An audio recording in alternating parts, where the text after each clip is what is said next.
Saya Leandro Parison Simbolon dari kelompok 1 pada mata kuliah Sistem Tenaga Elektrik dari kelas L3. Di sini saya bersama rekan-rekan saya, ada Ridho Alfianus Sitepu, lalu ada Abid Niza Perdana, ada M. Rizky Adam, dan juga ada William Rodrison Panggabean. Di sini saya bersama rekan-rekan saya akan mempresentasikan terkait dengan hasil analisis teknis kami terhadap simulasi sistem tenaga listrik pada modul standar IEEE 30 bus. Saya akan memberikan sedikit gambaran umum terkait apa yang kami kerjakan pada tugas kelompok kali ini. Sistem IEEE 30 bus ini merupakan representasi dari jaringan transmisi yang cukup kompleks.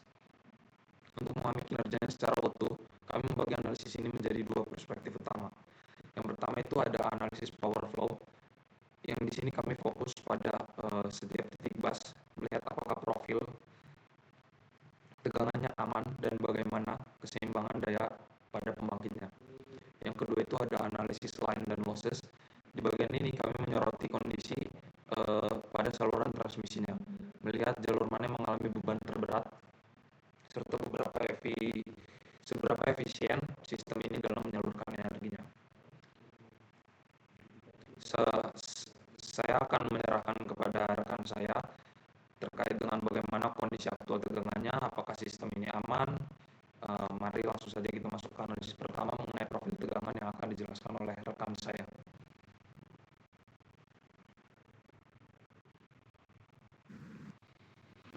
Oke, yang pertama adalah analisis profil tegangan. Berdasarkan hasil simulasi aliran daya pada sistem IEEE 30 bus, integrasi keseluruhan sistem menunjukkan kondisi operasi yang aman, namun terdapat variabel yang memerlukan perhatian khusus.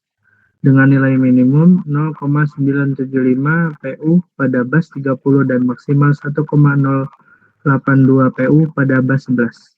Profil tegangan bergerak dalam rentan dinamis sangat rendah. Secara teknis, fakta bahwa tidak ada bus yang melanggar batas kritis bawah, yaitu 0,95 PU, merupakan indikator positif bahwa sistem memiliki margin kestabilan tegangan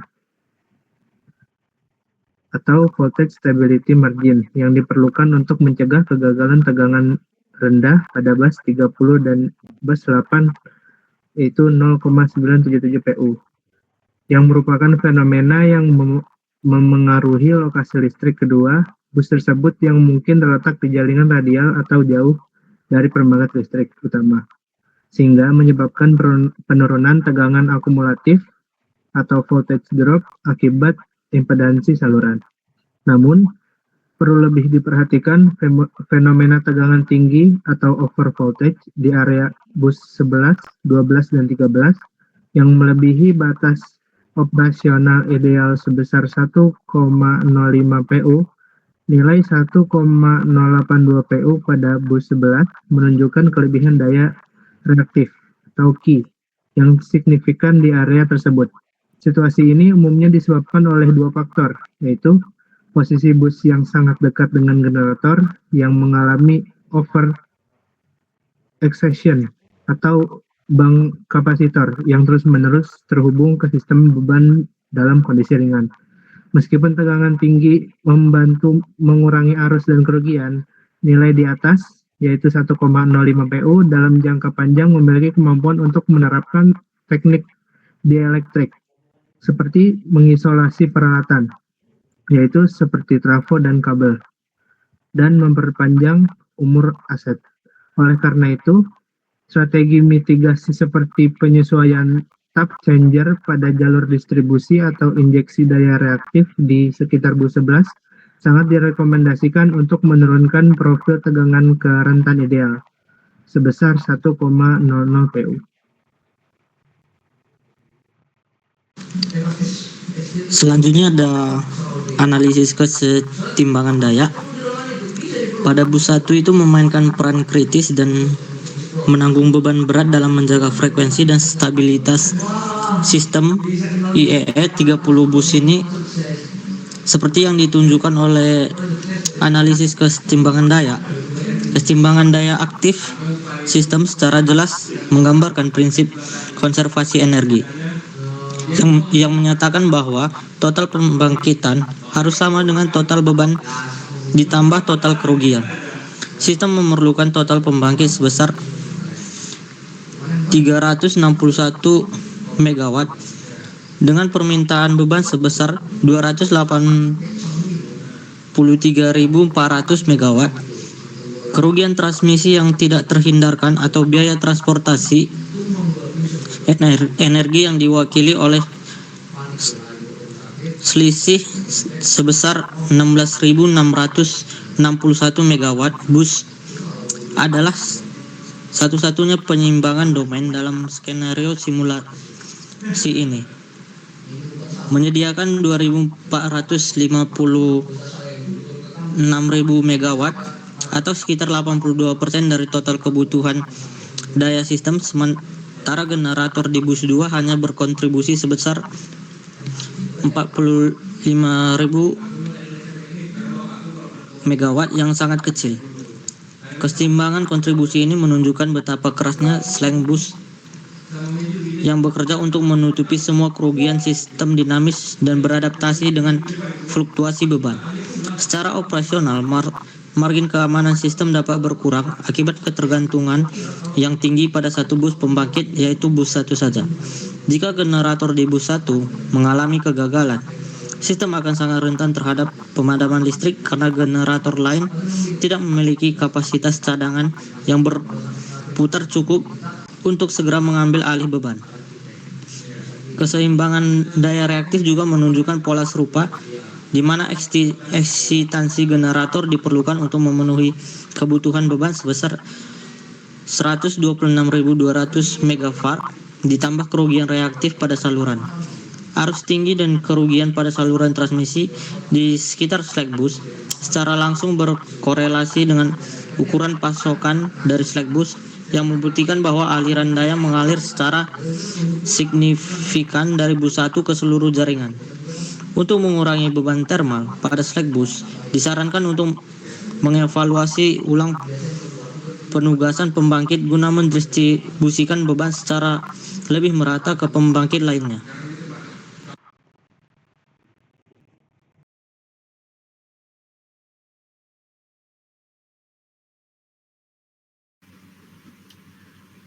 Untuk analisis pembebanan saluran, analisis aliran daya menunjukkan bahwa sistem memiliki topologi beban yang sangat tidak seimbang, berpusat dari sekitar slack bus.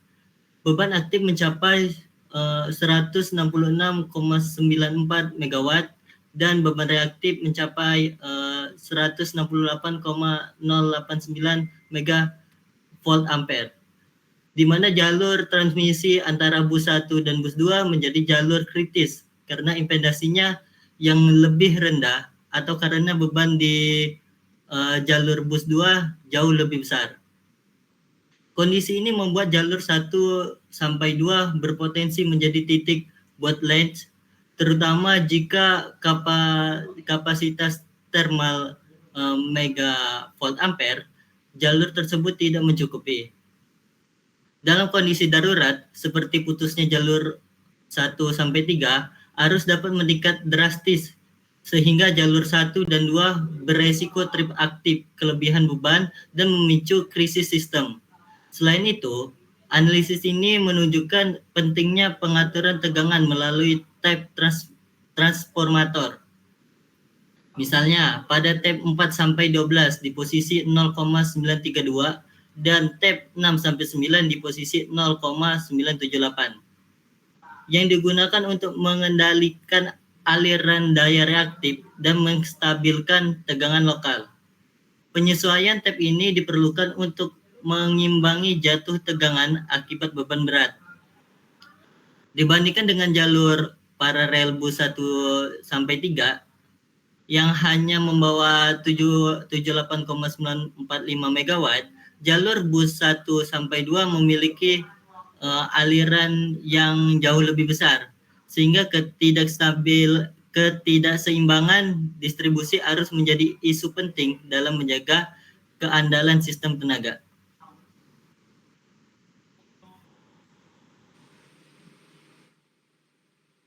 Analisis efisiensi sistem dan rugi-rugi atau sistem efisiensi. Evaluasi efisiensi sistem transmisi IEE 30 bus ini memberikan gambaran realistis tentang biaya teknis yang terkait dengan distribusi energi dengan total kerugian daya aktif sebesar 16.661 MW. Efisiensi sistem ini mencapai 94%, jumlah total 16 MW yang hilang sebagai panas sangat signifikan, setara dengan kapasitas keseluruhan pembangkit listrik tenaga air mini yang terbuang. Meskipun angka efisiensi ini tampak wajar, menurut standar transmisi, evaluasi efisiensi sistem transmisi IEE 30 bus ini memberikan gambaran realistis tentang biaya teknis yang terkait dengan distribusi energi. Dengan total kerugian daya aktif sebesar 16.661 MW. Efisiensi sistem ini mencapai 94%,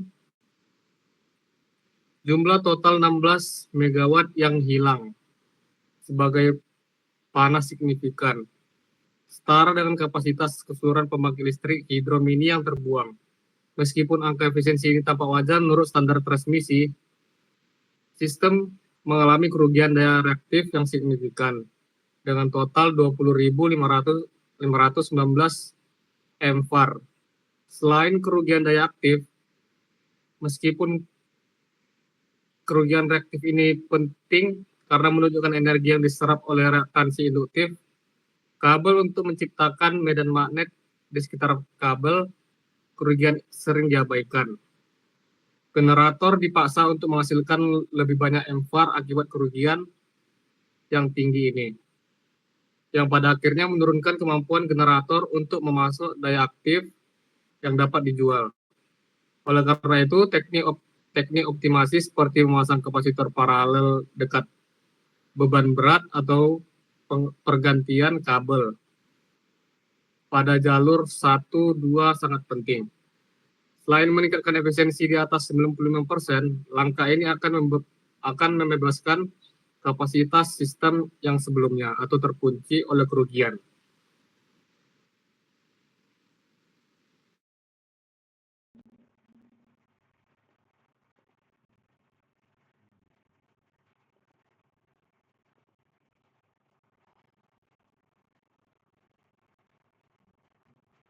Baik, sampai kepada akhir dari presentasi kami ini.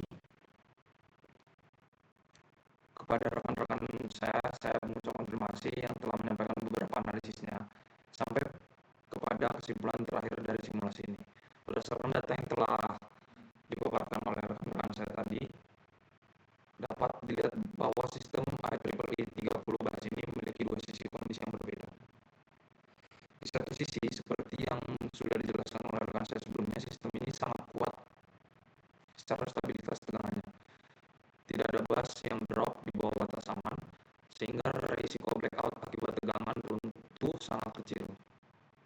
Namun, di sisi lain, sistem ini kurang optimal secara efisiensi operasional. Sebagaimana analisis juga yang telah disampaikan sebelumnya, terlihat jelas bahwa adanya ketimpangan beban, slack bus dipaksa bekerja terlalu keras sendirian, dan saluran transmisi 1-2 mengalami kemacetan arus yang parah yang menjadi penyumbang terbesar energi terbuang atau losses. Oleh karena itu, di sini saya memberikan rekomendasi 2 langkah perbaikan yang menjadi kesimpulan dari keseluruhan presentasi kelompok kami ini, yaitu pertama, yaitu teknisnya itu perlu dilakukan reconductoring atau penggantian kabel pada jalur kritis 1 dan 2 dengan ukuran yang lebih besar. Ini akan menurunkan hambatan dan mengurangi panas yang terbuang secara signifikan. Yang kedua itu, di bagian operasionalnya perlu dilakukan redispatching atau penjadwalan ulang pembangkitnya. Beban harus didistribusikan ke generator lain agar slack bus memiliki cadangan daya yang cukup jika sewaktu terjadi gangguan. Dengan menerapkan dua solusi tersebut, sistem tidak hanya akan stabil tegangannya, tetapi juga hemat dan efisien. Demikian analisis power flow dan line losses dari kelompok kami ini. Semoga bermanfaat. Terima kasih dan sampai jumpa.